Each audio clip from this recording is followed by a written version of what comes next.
Bom dia, pessoal. A gente hoje vai falar um pouquinho, sobre o capítulo 17. Vamos falar sobre os medicamentos e alguns efeitos e como que ele evoluiu em relação à história, né? E aí a gente vai, como eu falei, a gente vai falar da história dos medicamentos, da importância, das formas que a gente vai encontrar esses medicamentos, vamos falar de como eles vão funcionar no nosso corpo. E uma coisa que a gente não fala muito, mas que é muito importante, é sobre a poluição que pode ser gerada devido ao descarte desses medicamentos. Então, o que a gente vai pensar aqui? Deixa eu só tentar tirar um negócio aqui que eu acabei apertando sem querer. Calma aí, vamos voltar. Sempre que tem uns acidentes na aula. Então, vamos lá. Falando um pouquinho, né? Nosso sistema nervoso central, que a gente viu semana passada, ele vai controlar o nosso corpo através de neurotransmissores que funcionam como mensageiros. Você pode ter os mensageiros da alegria, por exemplo. Quem é o mensageiro da alegria? A serotonina. Por isso que a gente come chocolate. Quem tem problemas de depressão, ele precisa tomar remédios que têm alguns similares da serotonina. Por quê? Porque é o hormônio neurotransmissor que vai dar a felicidade. Então, é o mensageiro que vai trazer a felicidade para o nosso corpo.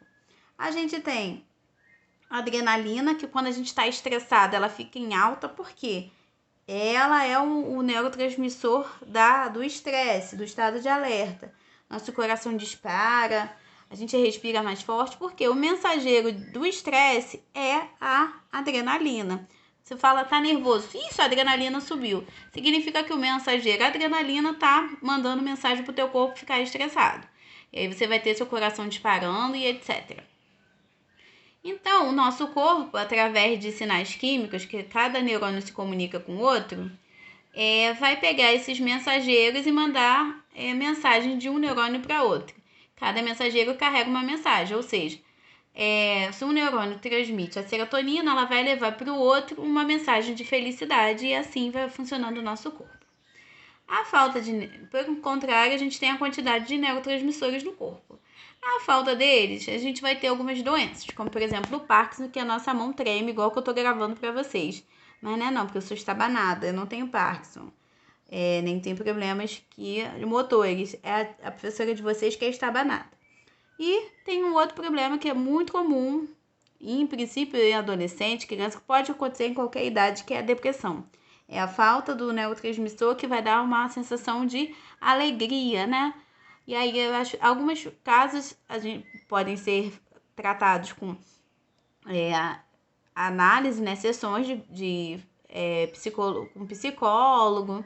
Em alguns casos, é necessária intervenção com medicamentos. Aí tem que procurar o médico para poder saber. Falando um pouquinho da história dos medicamentos. Vamos começar na Idade da Pedra, que é lá no período paleolítico, que ninguém era nascido, nem tinha dinossauro, era muito antigo. Existiam papiros era um manual, né, de estudantes. Na época tinha estudantes, igual vocês, que tinham segredos sobre mais ou menos 700 remédios e como eles eram utilizados. Que é o papiro de Ebers. Não sei falar o nome disso, mas a gente lê assim, a gente fala. Que é esse papiro aqui, esse rabiscado aqui. E esse papiro foi encontrado. Depois, passando para a Antiguidade, que é um pouquinho na época antes de Cristo, você tem os alquimistas. Os alquimistas eram como se fossem químicos e farmacêuticos. Eles mexiam nas partes de substâncias naturais, né? E sabiam algumas aplicações, principalmente em relação a óleos, resinas, produtos naturais, né, gente? E podem ser considerados os primeiros remédios, né, que foram feitos por esses malucos aí, os alquimistas. Aí vamos avançar. Depois de Cristo, Idade Média, Idade das Trevas, tinha algumas mulheres que tinham conhecimento popular de algumas ervas. E essas mulheres, nessa época, eram chamadas de bruxas. Por isso que eu botei a bruxinha aqui, ó, com a erva dela aqui, ó. Enfim, aí chegamos a partir do século X, ou seja, quase chegando no final, do meio para o final da Idade Média, a gente vai ter boticários, né? Que eram pessoas, médicos e, como que eu posso dizer? eles eram médicos e tinham conhecimento de farmácia. E aí houve a separação da medicina com a farmácia. E aí, após essa separação, os boticários, que trabalhavam com remédios, que eram feitos a partir de extratos naturais, viraram farmacêuticos. Ou seja, a profissão farmacêutica começou no século X, ou seja, tem um tempão. Quem tem mãe, pai, alguém farmacêutico, é uma parte legal para comentar. A profissão de vocês começou no século X, é antiga. E a gente tem que pensar também que no Brasil, aí depois disso a gente teve período de guerra, já no século XIX, século XX, e aí a gente foi industrializando mais e mais os remédios, os medicamentos. E aí começou a espalhar em escala mundial o uso dos remédios. No Brasil, a gente tem que pensar nos povos indígenas, que têm até hoje conhecimento sobre produtos naturais e que servem como medicamentos, remédios, vamos dizer assim, porque dependendo do extrato, você tem a cura de uma determinada doença. Aqui é só a história da evolução, a gente tem os séculos 20 e 21, que aí a gente já vai falar nos próximos slides. A importância dos medicamentos. Primeiro vamos pensar em o que é remédio e o que é medicamento. Remédios é qualquer substância, recurso que vai combater, aliviar a doença, desconforto. 2. Pode ser qualquer coisa. Pode ser normalmente tem a ver com... Pode ser natural, né? Qualquer coisa que vai curar é remédio. Medicamentos já são produtos gerados de um extrato de uma erva, por exemplo, que tem a especialidade de tratar, prevenir, curar, aliviar sintomas e diagnosticar. Ou seja, medicamentos a gente faz em laboratórios, remédios a gente pode fazer em casa. A diferença basicamente é essa, a forma como é feita. É importante deixar claro que todo medicamento vai ser um remédio, porque ele vai curar, mas nem todo remédio vai ser um medicamento. Por exemplo, o repouso. Repouso é um recurso que é considerado remédio, mas não é um medicamento, não é um produto especial, ele só é um recurso que você vai fazer. Então, todo medicamento é um remédio, mas nem todo remédio é um medicamento, só para deixar claro. E a gente tem que pensar uma coisa, o uso de medicamentos não pode ser usado, vou pegar esse remédio aqui para tomar. Não, ele deve ser prescrito por médicos e aí as pessoas devem tomar na quantidade que o médico prescrever, porque ela, além dela causar combater doenças, né, e ajudar, se você usar erradamente, você pode ter os efeitos adversos. Aí você pode, inclusive, se intoxicar e causar problemas mais sérios no seu corpo, até a morte.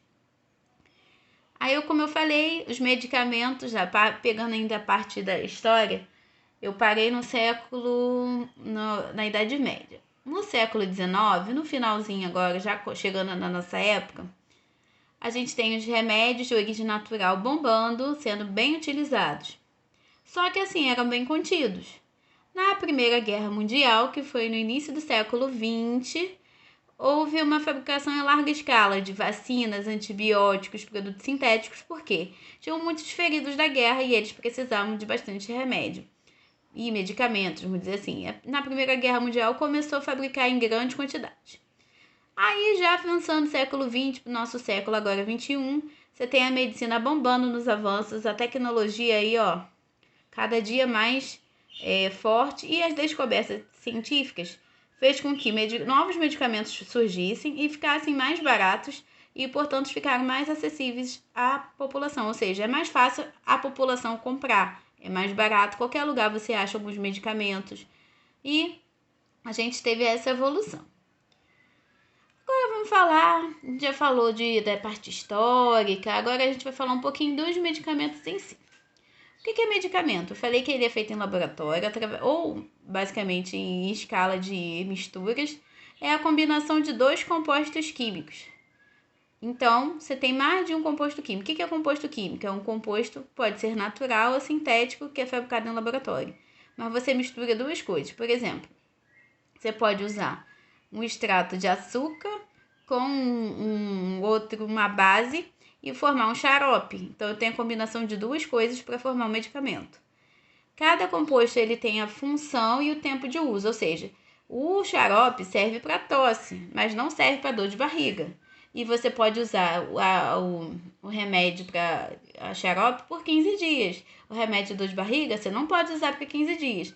Então, vai depender de cada composto, cada doença, cada caso é um caso. Por isso que eu falei, deve ser procurado sempre médicos, porque todo tratamento tem variação, tanto de remédio como de problemas, quanto do indivíduo que vai estar tomando aquele remédio. Formas de apresentação: injetáveis, ou seja, eles precisam ser passados por agulha, você precisa geralmente de um enfermeiro para fazer isso. Injetáveis precisa de um instrumento como a agulha para poder perfurar tua pele e injetar numa veia, no músculo, vai depender da forma injetável. Você tem subcutâneo, que é abaixo da pele, muscular, no músculo, como já fala, e a gente tem a questão da veia, que é endovenosa. Os injetáveis que a gente pode encontrar: as injeções em si de medicamentos, vacinas e soros. Foi picado por uma cobra, a gente tem soro. Furei meu pé com alguma coisa contaminada com ferrugem, soro também. Ou vacina antitetânica. Inaláveis, que a gente coloca no nariz. Por exemplo, remédio de alergia. Eu tenho que usar todo dia no inverno porque meu nariz fica ruim. De vez em quando eu gravo aula para vocês meio fanha. Comprimidos, que todo mundo já conhece, que a gente coloca na boca e ingere. Granulado, que são aqueles que diluem em água. Tem um remédio que é antigo, que o pessoal usava para catapora, que é o permanganato de potássio, é roxinho. Você botava na água, diluía e tomava banho com aquilo para secar a ferida. Não sei se existe ainda. Xaropes, que são formas líquidas, e pomadas, que são a forma tópica, ou seja, que você vai passar, esfregar, tipo hidratante, só que não é hidratante, é para tratar alguma ferida, por exemplo. Então aqui, modo de usar, que eu falei, respeitar as formas de apresentação, se é líquida, se é sólida, se é na veia, e usar corretamente os remédios, reduz riscos de intoxicação ou de redução de efeito. Como eu falei, se você usar errado, você pode se intoxicar com aquele remédio e ter grandes problemas. Quais são as apresentações mais comuns? Normalmente são as sólidas, né? São preferidas por indústrias pela estabilidade. Aí você vai ter pó, cápsula, granulado, comprimido, aqui, vários comprimidos, dragas, que são comprimidos com açúcar por fora, mas tem o mesmo formato. Líquido é mais para criança e idoso, porque facilita a deglutição. Xarope, suspensões, gotas. Então, se for um médico se for um pediatra, que vai ter preferência pela forma líquida. Semissólidos são os produtos tópicos, ou seja, que você vai passar na pele, cremes, pomadas, géis e etc. Aqui eu já falei as formas, eu só quero frisar essa frase aqui. Não se automedicar, apenas um profissional de saúde é capaz de fazer a indicação correta de um medicamento a um paciente. Então, tem uns outros cuidados. Procure tomar medicamento com água, porque se você tomar com outros líquidos pode alterar a absorção. Nem sempre leite ajuda na absorção. Tem leite que atrapalha no efeito do antibiótico. Então, sempre tomar o medicamento com água. Evitar abrir cápsulas, porque a dose vem certinha. Você pode, além de contaminar, perder uma parte do produto. Nunca corte, quebre ou triture as dragas, porque são mais duras, né? Aí, o que acontece? Ela é feita para que a gente não sofra tanto o nosso estômago. Quando a gente parte, a gente deixa a gente perde a propriedade das dragas. Comprimidos também não devem ser repartidos, salvo aquele que indica que pode. Geralmente, você vai ver as divisões naquele comprimido. Então, a gente tem que ler bula, não pode ficar mexendo no remédio que já vem pronto para a gente tomar. E a gente não pode se automedicar, a gente tem que procurar ajuda com os médicos. Então, como é que funciona? Peguei um comprimido de dor de cabeça, ele vai passar pela minha boca, vai descer pela faringe, pensa no pescoço, desce pelo esôfago e chega no estômago. No estômago, ele começa a sofrer a ação do ácido que a gente tem no estômago, que é o ácido clorídrico. Ele é diluído, ou seja, dissolve, igual o Sorrisal. E aí você vai liberar os princípios ativos, que é o que faz com que o remédio funcione. Não é o pó em si, é o que tem no pó que faz com que, do comprimido, que vai fazer com que tenha efeito. Esses princípios ativos vão chegar no intestino, vai ser absorvido. Uma vez que é absorvido, ele vai para a corrente sanguínea, é um caminho, como se fosse um túnel, a corrente sanguínea. e vai para o órgão-alvo. Eu tô com dor de dente, ele vai chegar onde? Qual é o órgão-alvo? No dente. Eu tô com a dor na perna, vai passar pela corrente sanguínea até chegar à sua perna para poder agir naquele órgão. Então, ele fez tudo isso. Chega no estômago, dilui e libera os princípios ativos. É como se dissolvesse e liberasse os pozinhos, e aí nossas células começam, que são pequenas, a absorver melhor. Só que a absorção que acontece melhor é no intestino, que o intestino tem bastante lugar para absorver. Uma vez que chega no intestino, a galera que é absorvida e vai corrente sanguínea, tubo, no Rio de Janeiro, até o órgão-alvo, que é o bairro que a gente quer. Então, supondo que eu quero ir para Ipanema, ele vai parar em Ipanema, vai fazer o que tem que fazer. Por exemplo, nadar na praia. Então, quando chega no órgão-alvo, ele faz a ação. Então, uma vez que chega no órgão-alvo, você tem que o princípio ativo vai causar a ação desejada. Mas primeiro, o que vai ter que fazer? Um casamento. O princípio ativo se liga ao órgão-alvo, por exemplo, músculo do joelho, tem um receptor que é igual a anteninha, o princípio ativo se liga ali e causa a ação desejada, ou seja, para de doer o joelho, por exemplo. O que vai acontecer? Ele tem um tempo para ficar no corpo. Quando ele faz o efeito, ele precisa ser eliminado. Ele é eliminado como? Através da urina e das fezes.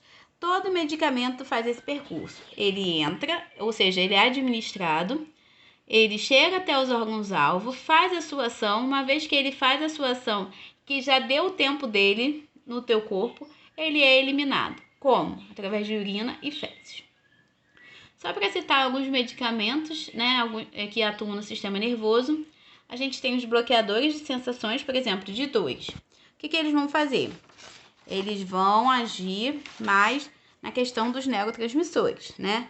Eles vão bloquear os mensageiros que são os neurotransmissores da dor, e aí impede que cada nervo chegue as mensagens de dor naquele local. Então, ele bloqueia as sensações. Uma sensação, por exemplo, é de dor. Estimulantes de reação. Esses vão causar alterações nos comportamentos, vão estimular a atividade, como o nome dele já diz, é estimulante. Vai ajudar na questão de alerta, a pessoa vai ficar mais ligada, reduzir a sensação de cansaço, enfim, vai dar um ânimo para a pessoa. O exemplo é a cafeína. A cafeína é um estimulante de reações, a gente fica mais ligado quando toma café. A gente tem que falar um pouquinho das vacinas, né? Que são produtos feitos em laboratórios que geram uma resposta do sistema imune. Ele gera uma memória imunológica contra, por exemplo, um agente infeccioso. A gente está tendo a divulgação de vacinas que estão sendo feitas para o coronavírus, mas ainda estão em testes. E aí se a vacina funcionar, vai criar uma memória imunológica contra o coronavírus. Então, quando a gente entrar em contato, ela vai combater. Não, conheço você, eu tenho que atacar você. É uma memória contra aquele agente. As vacinas, elas são uma forma de prevenir normalmente vírus. Só para lembrar que quando você tem um fármaco, ele vai atuar no organismo, a forma como ele entra e a forma como ele age. Aí tem esses nomes estranhos aqui, abstrai. Só para dizer a ordem que ele é absorvido, é distribuído e metabolizado é o quê? Ele faz a ação dele e depois ele é excretado, ele vai embora. E no órgão-alvo, ele vai parar no local, vai se ligar ao receptor, vai fazer aquele efeito e depois é eliminado, né? Só para poder relembrar o que eu tinha falado.